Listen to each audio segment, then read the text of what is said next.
Yeah, that's good. Lunch is now happy. Lunch has been applauded. I'm going to introduce you to a fabulous guest in just a moment. My name is Stephen Sackur. My day job is presenting a show called Hard Talk on BBC TV, where I get to interview movers and shakers, powerful people in our life, politicians, business people, and the rest. And sometimes I get out of the studio and I come to WTM. In fact, I've been coming for the last 7 or 8 years. And every year I get to meet fascinating people, both in the industry and people who are in one way or another connected to travel, but who come and lend their expertise and insight to all of us. And this year, well, I was just thinking last couple of years we've had great guests, real business leaders who've taught us and told us a lot. We had Justin King, who sort of specializes in selling bananas and other stuff. Then we had Stuart Rose, formerly of Marks and Spencer's, who of course specializes in selling knickers. And this year we've got somebody who specializes in selling, frankly, to a lot of us, dreams. Dreams because we are obsessed with our sports and with sporting achievement, and we, in a sense, live vicariously through our favorite teams and their activities. And our guest today has been integrally linked to one of the biggest names and biggest brands and biggest generators of dreams in the sporting world, that is Manchester United. So please give a very warm welcome to the former Chief Executive of Manchester United, David Gill. Steve? Take a seat, David. Yeah, you're in that one. David, I'll come out with a confession straight away. I'm a Leeds United fan, and that makes this interview very difficult. Very, very difficult for me. But I'll be as friendly as I can possibly be before I stick the knife in later. You got into football actually from various businesses. You were an accountant. You'd been for a while in the travel business at First Choice Holidays. Did you get into football because you were an enormous fan, or because you saw it as a business opportunity? Thank you, and delighted to be here today after that fantastic lunch. And two things. I forgive Stephen for being a Leeds United fan, because my wife comes from Leeds, so that's one reason. And secondly, he confirmed that he wouldn't be as hard on me as he is on some of those politicians. Yeah, well, never believe a journalist, but anyway. But I will answer the question. No, I'd only been at First Choice for, sort of 10, 11 months when the opportunity to join Manchester United came along. And, what happened was the previous finance director actually went to Leeds United to become... Well, he obviously wasn't much good if you know anything about Leeds United. They were better at the time, to become the deputy chief executive there. So that created an opportunity, a vacancy at Manchester United. And I was living in the south of England at the time. A friend of mine sort of got in touch with Manchester United, found out who the search firm were doing the replacement, and sort of said, well, I've got a friend of mine who might be quite good at the job. So lo and behold, they gave me a call, and I went to see them. I got offered the job. But in answer to the question, no, it very much was a career move. I was 39 at the time, and yes, I was a fan. I've been a fan of Manchester United since as a small boy. But I didn't move at that time just because of that. That wouldn't have been sustaining. I felt at the time, A, there were opportunities within the club which actually came to fruition, but B, within football, I saw the growth. I saw there were many, many sort of interesting things happening in the sport. And so I really saw it as a career opportunity and not just a thing that would sort of be appealing for a period, because that wouldn't have lasted very long. No, I can see that. Well, do you remember, you became finance director at Man U in 97, is that right? What was the turnover of Man United then? The turnover, it was about 80 million, 75, 80 million. And what is it today? It's 550 million, yeah. Wow. But it's interesting, because I came from First Choice, and because when I left First Choice, some of the non-executive directors couldn't understand where I was leaving sort of a company like that to go to a small business, as you say, of 80 million pounds. What are you doing? You're mad. But actually, First Choice had a turnover at the time of $1 billion, but profits of 10 million. Manchester United had about 77 million of turnover, profits of 25 million. So from a profitability perspective, it was a bit more attractive. Yeah. Because you were instrumental, I think it's fair to say, in turning Manchester United from a big name in English football to a massive global brand, arguably with Real Madrid and Barcelona, the three biggest brands in all of football. How did you do it? Well, a lot of things. One, we had a great team. And I think, a lot of things came together at the time for Manchester United to be successful and therefore to harness those assets to project it around the world. One was the tragedy of Hillsborough in 1989. And after that, stadia had to be all-seater. So a lot of investment in stadia in English football. And it attracted women, children back to the game. It became a lot more pleasant to go to a football game as opposed to what it was like in the 1980s.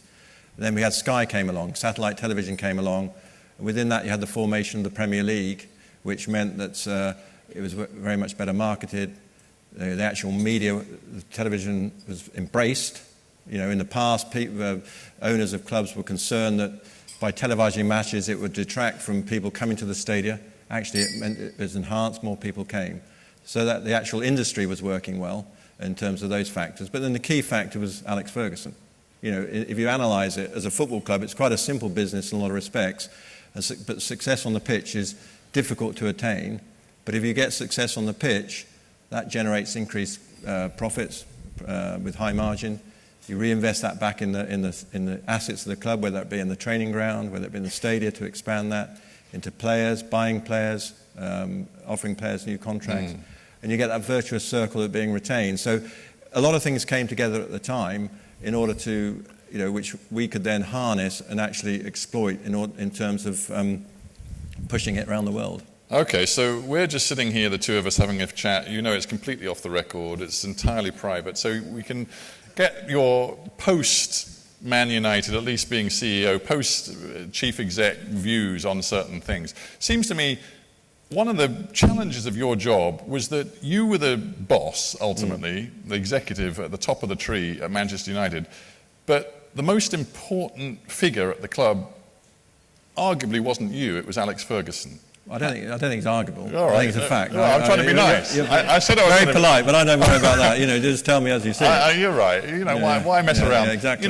You were the boss, but you weren't anywhere near the most important figure in the club. That must have been quite difficult. Anywhere near is a bit unfair. But I agree with the point you're making. So, my point then is, how do you as a CEO cope with that?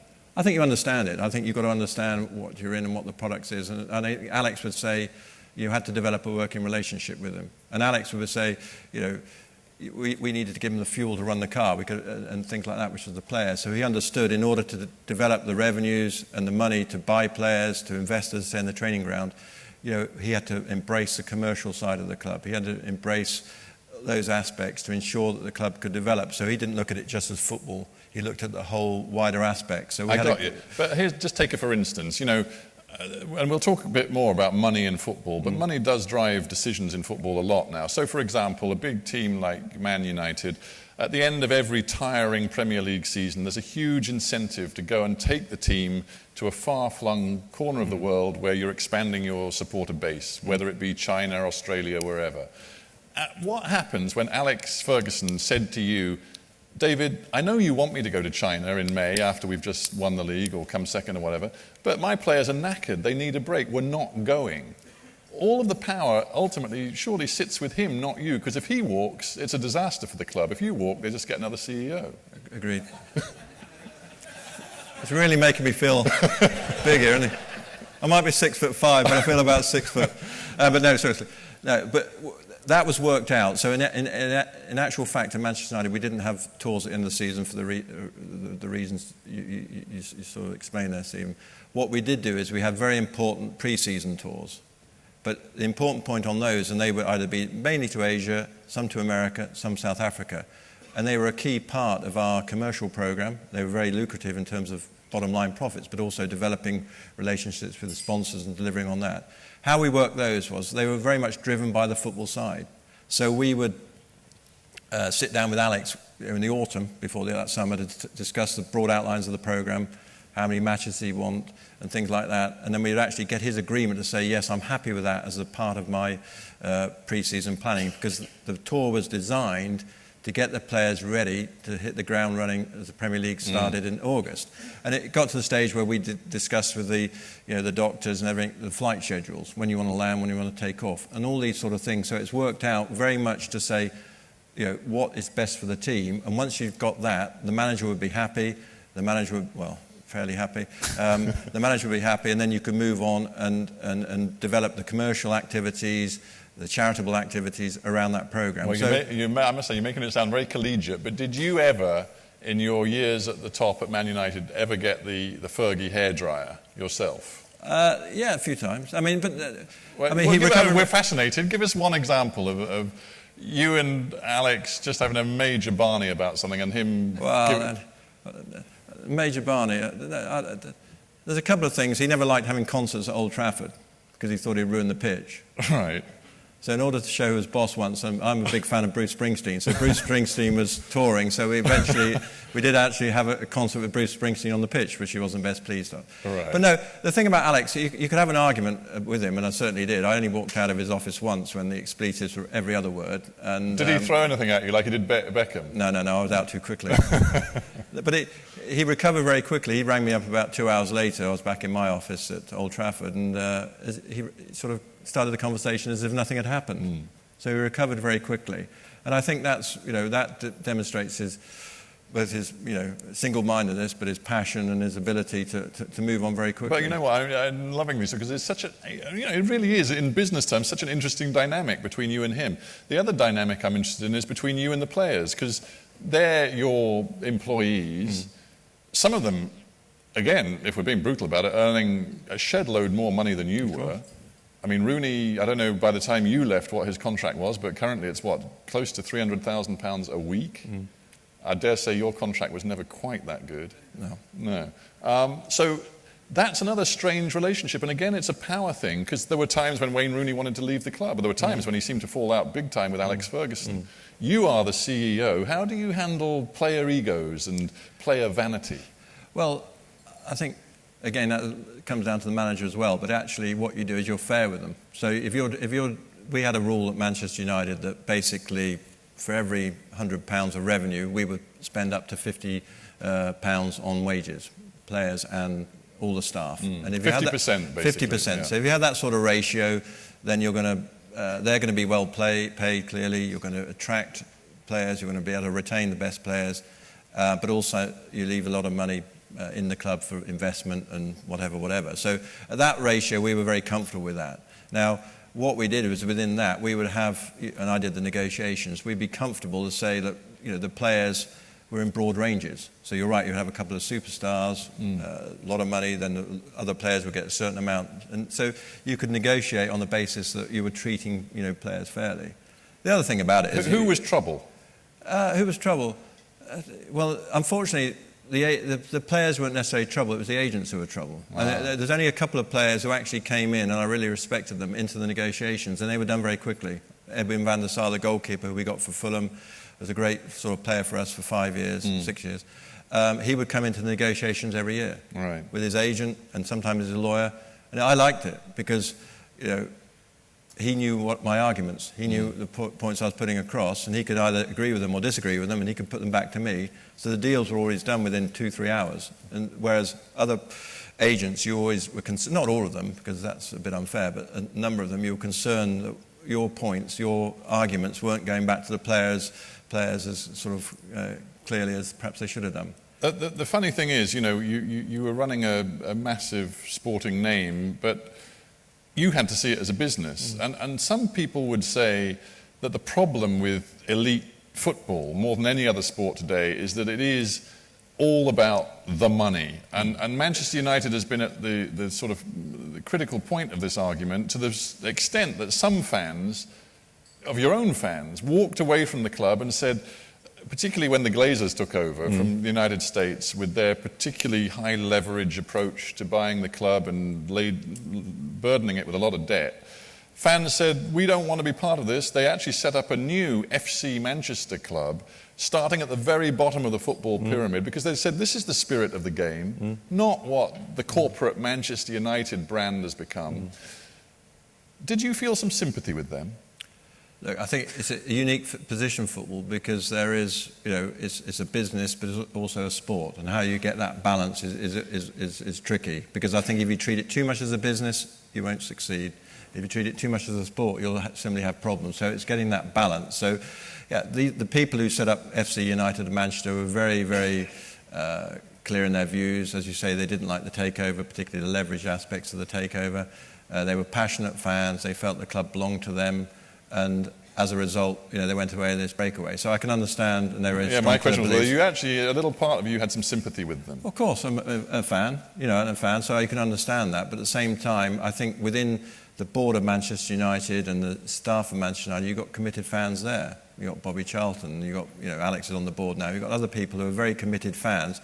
So I think we try to get that balance, and I think football clubs generally do understand it's not strictly a business. Speaking earlier, there was about all the foundation and charitable activities they do. So Manchester United, we have 40 people in our foundation that we established in 2006, which is roughly 5% of our workforce. So it's not many industries or businesses would have that sort of ratio. So I think we understand that the players put effort into those areas, the manager does, so there's all of that. So you have sympathy, but that's one of the strengths of football clubs. People don't. You've not stopped supporting Leeds United, notwithstanding their abysmal performance for quite a few years. Their performance, sorry. No idea of the pain that you're poking into there. No, but people stay with the clubs and they support them, and I think you've got to recognise that. And I think Manchester United and a lot of clubs, are very sort of understanding of that history and heritage. We only see what happened. Howard Kendall, a great player and manager at Everton, sadly passed away the week before actually, and the outpouring for him. I mean, it's very important for clubs because the history and heritage of football clubs is there for everyone to see, and it's how you respect that and take that forward in conjunction with, and let's be honest, in conjunction with ensuring you maximise the opportunities, the commercial opportunities is a balance, but I think most clubs do achieve that. Well, let's stick with business for a minute. Then I want to come back to football because I want to talk a little bit before I end and we get questions from the audience, just reflecting on your current preoccupations within football, which is sitting on the executive committee of UEFA, the European footballing authorities, and actually playing a role at FIFA as well. And God knows there's an organisation that needs a bit of brand sort of massage at the moment. But actually, let's just tap into your insights because you know this industry pretty well. And in fact, I think Peter Long, who's actually not with us right now, but Peter I met the other day and he said, oh, you know what, David Gill and I used to be colleagues together. That's right. That was at First Choice. Yeah. So when you look at the travel industry today, and obviously it's been hugely affected by technology, by the internet, low-cost travel, all sorts of different trends. What do you make of the way that the top companies in the sector are running their businesses, and how much potential do you see for further expansion of tourism and travel?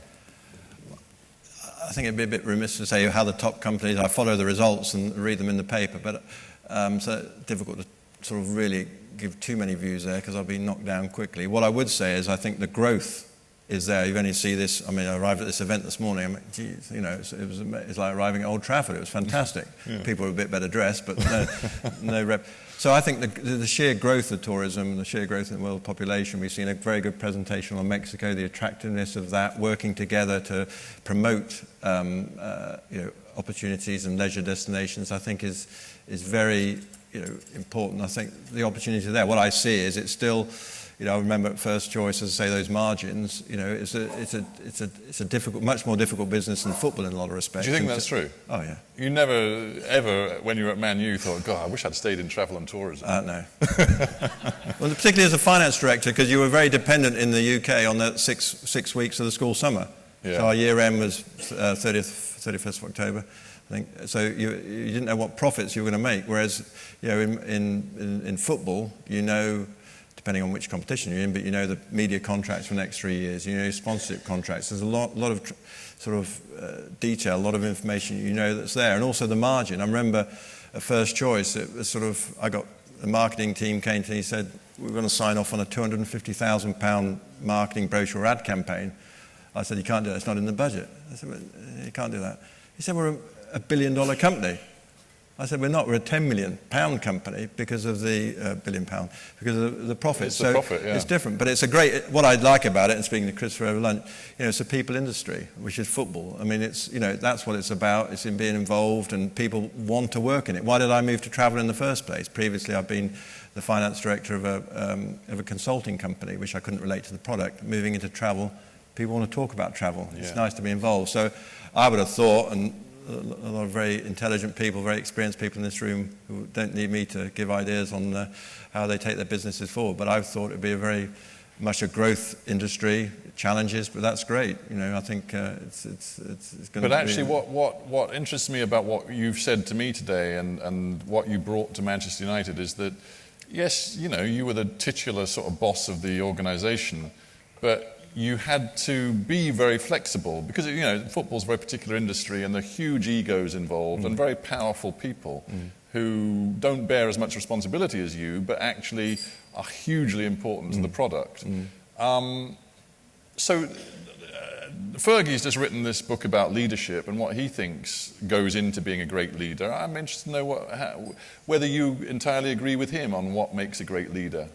I entirely agree. What I think makes a great leader is you've got to be decisive. You've got to make decisions. You can't sort of prevaricate too much. If you're buying a player, you have to say yes, we want to go and get that player, or no, we don't want to get that player, but then move on to the next one. So you'd be decisive. But also, I think what a great leader is actually leading and teaching. So I've seen a lot of people in my career who can sort of manage across or upwards, but it's managing down and getting all those people. So at Old Trafford or Carrington, it is about making sure that you respect the job done by the people in the ticket office, the people done in the grounds maintenance, in the marketing, and getting on with them and inspiring them in order to go the extra mile. Because you've got a lot in Manchester United, other football clubs, you've got a lot of people who want to be there, but they do need actual sort of that vision and that sort of empathy really to move it forward. So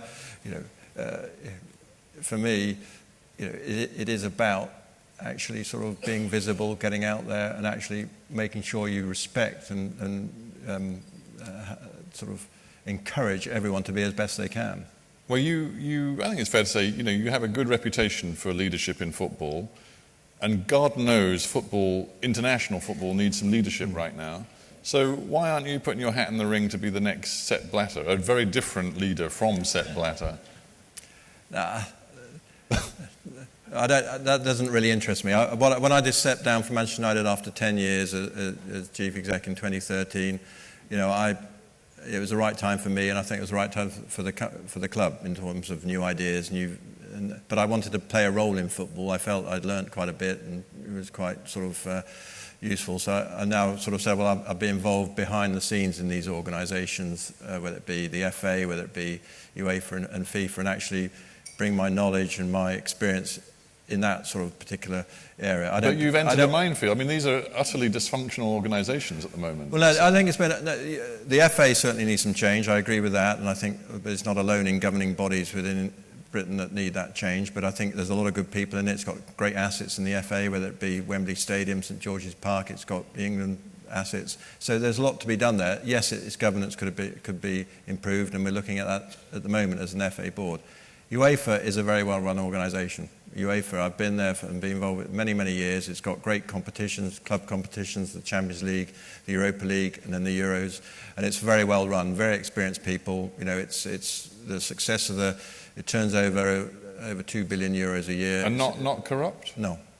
No. But FIFA didn't be corrupt. The procedures they have in UEFA for tendering the rights, sponsorship, media, are second to none, very clear. But then how come then, if European football is so well run, world football is so appallingly run? Well, I think you're seeing the problems here of, lack of change at the top and decisions. So world football, FIFA, which is obviously the 6 confederations under it, has had very little change over many, many years. And I think that has been a problem. I think you've got a situation whereby people have been there for too long, they've become comfortable, etc., etc. And let's be honest, corrupt. I mean, if you look at the way World Cups have been handed out, it stinks. It does. I'm not here trying to defend the indefensible, so I agree with you. I think it's clearly what we're learning as it becomes played out in the press.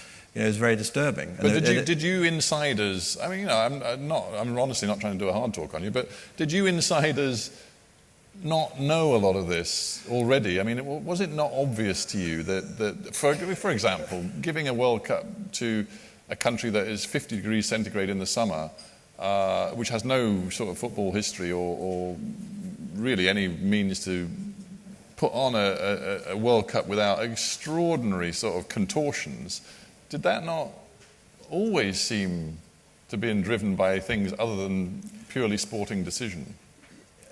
If I'm speaking personally, you probably, I couldn't argue with you. The issue is getting the evidence and getting the sort of facts to back up that assertion or that belief, and that's where it's been, problematic clearly, and it has taken external authorities, the US, a lot of the US justice authorities, the SEC, etc., and the Swiss authorities to do what football probably should have done. But it was difficult for football to do that because the people who could actually uncover it and make it public are the people running it, so possibly. So, that was always going to be the challenge. So it needed something big, a bit like, the IOC with Salt Lake City probably. It needed something big in order to blow it open. And now we're seeing all the problems that have clearly been there for many, many years are coming out. And I'm not sure, it's highly likely we'll see a few more unedifying, unsatisfactory issues over the coming months, years, as the authorities undertake their investigation. But that comes down to the fact that we have people there for too long. We need to change the leadership, which is A, for that reason, but B, to encourage people to have proper. If you're there for a few years, you're going to have proper succession planning, and also people who are coming up think, well, actually, it's worthwhile me investing my time and energy in that particular area, getting expertise, because there's going to be a vacancy in 4 years' time or 8 years' time or whatever the period may be. Whereas in the past, it was, a bit of dead man's shoes, unfortunately. Well, I come back to the point. I mean, you've got a lot of experience. You've proven yourself. You are still interested in helping, do what you can for world football. There is a vacancy, and a lot of the people we thought would be in the frame to succeed Blatter are no longer in the frame. Have you thought about it? No, because luckily the list closed on the 26th of October, so I can't now. No, I don't.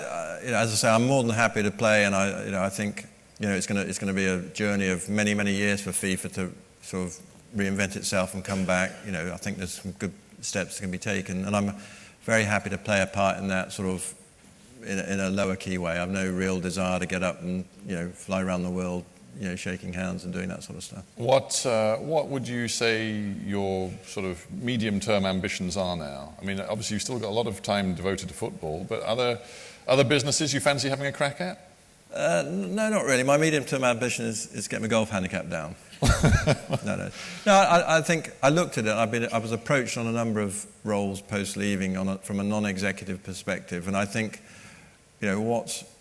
I've no real desire to go into a business at a non-executive level. I found, I'm going to sort of contradict myself a bit here on my previous argument, but I think, if I was going to go into a business, it would have to be as a non-executive chairman or running it. I think moving from being a chief executive to a standard non-executive is not an easy move, really, because as a chief executive, you are sort of, in control and to an extent. And if you ask people to do it, they generally do it, even if they disagree with it. As a non-exec, it's a bit more difficult role. So I've got some private investments, but I'm happy, to your point, Stephen, football needs a lot of work, needs a lot of time, effort, and these things aren't changed, quickly. A lot of discussions outside of meetings have to take place, a lot of persuasion, debate. So I'm happy to combine those two. And if we were sitting here in 5 years' time and actually people, when they said FIFA, said, well, that's a pretty well-respected organisation, it's back on its feet, a bit like the IOC, then that, I think, would be a good result. Taking us back to the very beginning, there is one huge challenge that you could take on that might be interesting for you. That is a certain struggling West Yorkshire football team, Leeds United. They need some new leadership. They do. How about it? I don't know. Well, they need a good... that comes back to the owners. It sure does. And in my opinion, I think... you mentioned earlier the Glazer family got criticism in terms of from certain fans on the takeover because of the... Were you worried when they took over?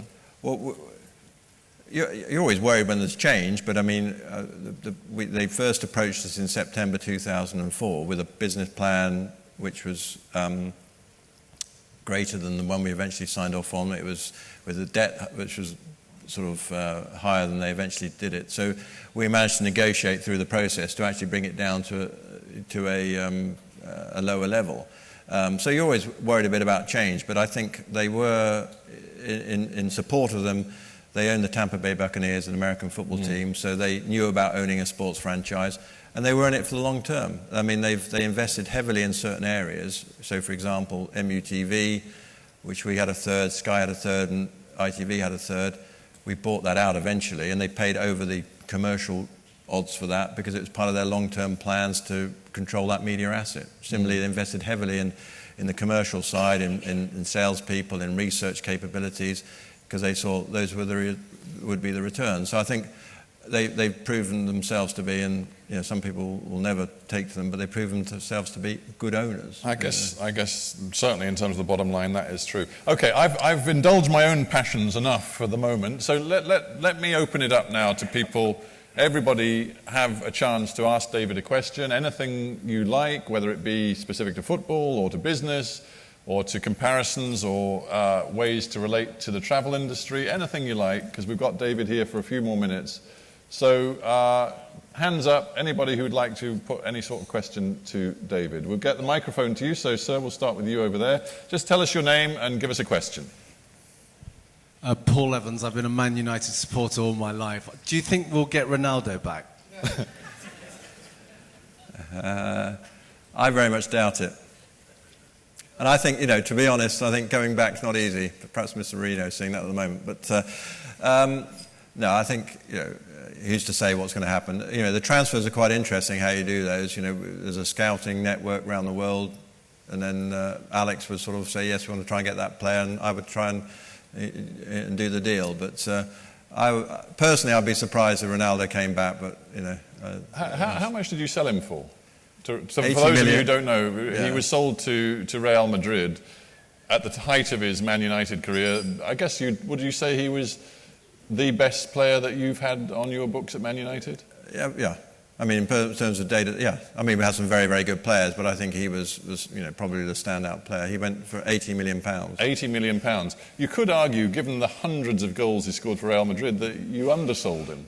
Yeah, but you could at the time. It was a world record. We got paid on the nose when it came in. It wasn't sort of any sort of delayed payments. And you're right, we didn't particularly want to sell him. In 2008, we won the Champions League in Moscow against Chelsea. I'm very disappointed that Mr. Long's not here because he's a Chelsea fan, and I could have reminded him of that. But the next morning, and there was always, Cristiano was saying, "Well, I think it's time to move on." Right. And we basically said, "Well, you're not moving on," and we kept it quite quiet. And we had to go and see him out in Portugal, etc., etc., and said, "Well, we'll look at it in a year's time," because you can't keep an unhappy player. Not unhappy is the wrong word, but a player wants to try something else, and we thought he'd always go back to Southern Europe in any event. So we got the best price we could. So you're right, hindsight is always interesting, and assets that you think, God, we sold him too cheaply. But at the time, it was a world record, and he did well. And in that last season, he was fantastic. We again won the league and did well. Yeah. Right. Who else would like a question? Excellent. I say there must be more football fans in the audience, surely. You've got Man United's sort of mover and shaker for 10 years here. Sorry? Oh, come on.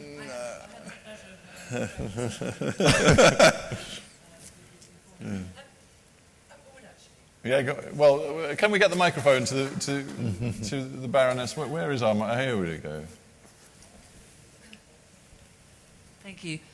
David, you were talking about the balance you have to make between it being a business and a sport and the fans.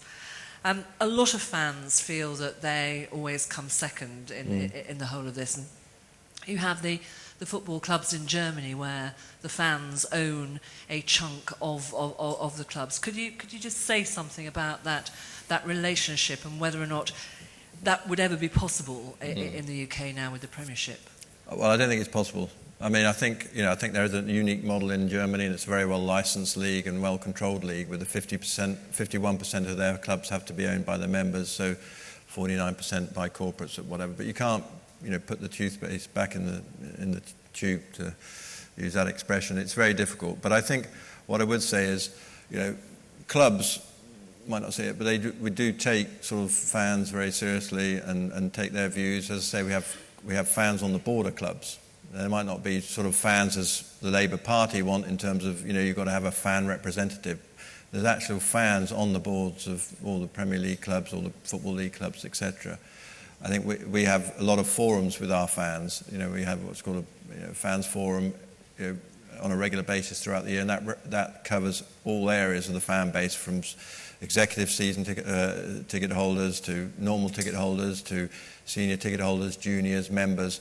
So we get their views and discuss certain aspects of the club throughout those sort of those forums. Now, like any business, if you disregard the fans and whatever, then you're going to suffer in the long term. Now, England gets criticised because of ticket pricing. Again, at Manchester United, we had it whereby we ensured the executive we had a roughly 10% of the capacity, 8,000 seats roughly, were what we call executive seats, i.e. people buying a dinner or a posher seat, and that 10% provided 40% of our gate revenue. So effectively, you could argue they were subsidising part of the general sort of admission prices. So I don't think you're going to get there, and I disagree with the Labour Party. You're probably pleased to hear that on this issue of fan representation. How you're going to appoint them, what authorities will they have, etc. Will they have? So, I think there's some good aspects of Germany, but it's not the answer certainly. Right, we're almost out of time, but I know there's a question over there. Is that Fiona over there? Hi, Fiona Jeffrey, Just to Drop. I was just interested in what you thought about the recent Rugby World Cup and how England performed, and what you think the RFU needs to do for the future. Well, I think it's a great World Cup, put it that way. I don't really understand rugby really, all the different rules, but I enjoyed watching the final on Saturday, and it put on a great World Cup. But I think clearly, it was a very difficult group, wasn't it? I think Wales, Australia. So I think for a start, the organisers of the World Cup are going to sort of fudge it next time, so that can't happen again, and so England will get through. But it was very disappointing, given all the money that's gone in there, and there's an independent review to look at, and I'm sure hopefully they'll come up, with the right answers. What I would say, to me, it showed the relative, different sort of strengths of rugby versus football. Because if England had performed like that, which they did at, say, the last World Cup, the coverage and the vilification out of that was, a lot greater than, frankly, it was, for the England rugby team. And we put on a great World Cup, and I think everyone said, Prince Harry said before the final, it's probably the best ever, and I think it was a marvellous occasion. And I'm sure the RFU will come out of it sort of, and hopefully the game will go forward. But it's not easy. You can have all the money, like the RFU are clearly a very wealthy union, and put a lot of time and effort into it, but it's how you spend that money, how you use it, the players. It's not like buying a factory and you're going to get a certain number of cars or whatever out every day, every week. There it's about people and building it together and trying to sort of have a great team, and it's pretty unique. And that's going back to Alex Ferguson. That's why he was so special, because he didn't do it once. He did it 4 times. He built great teams. So he was pretty ruthless in terms of ensuring the team was upgraded or changed as necessary to sustain Manchester United at the top. I'm sure it's like a lot of these businesses here. How do you make sure you continue to grow the business and grow the people within the business? Indeed. Well, no doubt, you and Ferguson and Man United achieved it, and we've run out of time, David, but before we go, I think we do owe you a huge debt of gratitude. Thank you so much for giving us the insights into your career and to your football life. Thank you very much indeed. Thank you very much. Thanks very much. I knew it was time to end because the man with the gavel was about to stride on the stage and use my head as the tool for making a noise. But I think we have to draw to a close. I know a lot of you have got important meetings to go to. I wish you all the best with WTM 2015. Have a great 4 days here. And for this lunch, I thank everybody who organised it, particularly our friends from Mexico, and enjoy the rest of WTM. Thank you very much indeed. Thanks, Tim. Thank you.